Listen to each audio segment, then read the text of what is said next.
Hi, Recovery Girls. I'm Lynn, and I wanted to talk a little bit today about how sorry, I have to get situated. I don't like when my clothes are all whopper-jawed when I'm doing this.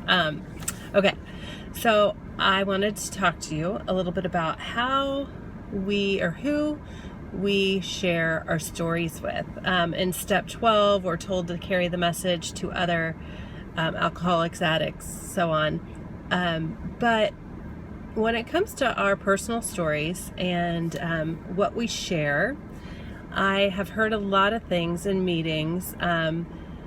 The reason that some of these groups, recovery groups we go to, end with the word anonymous is because there's a safety in that. We generally don't give our last names, and we are in a group of people that understand where we've been, maybe are in the same place or have reached a bottom that's a little different, but they can certainly understand where we've been. And so thinking through this, I started thinking about who are the safe people that I can tell my story to.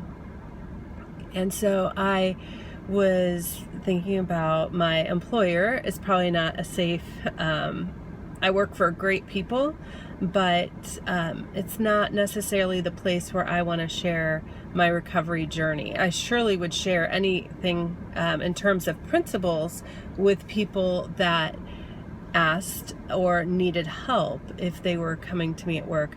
But I would be very cautious about what I shared in detail about specifics, I guess, about my story.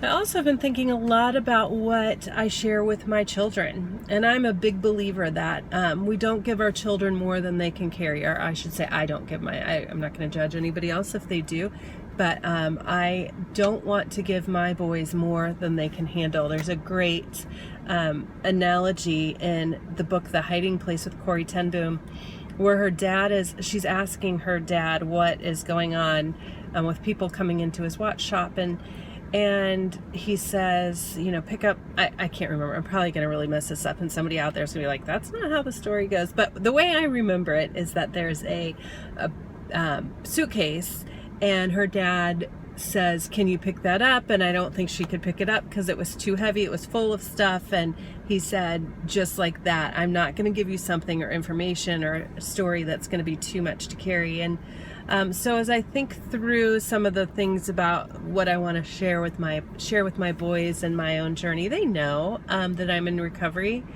but don't necessarily know all the details, nor do I feel like they need to know all the details, as long as they know kind of that addiction can be a hereditary thing, and certainly when it involves to a substance, it's just like a disease that can be hereditary, like a cancer, carrying a certain gene for cancer or something. But I just wanted to throw that out there as you think through. Maybe you're just entering recovery and you're telling everybody you know because you're so excited that you're in recovery and you've got all these steps now, and you want to tell everybody to do the steps too, and they should come to recovery.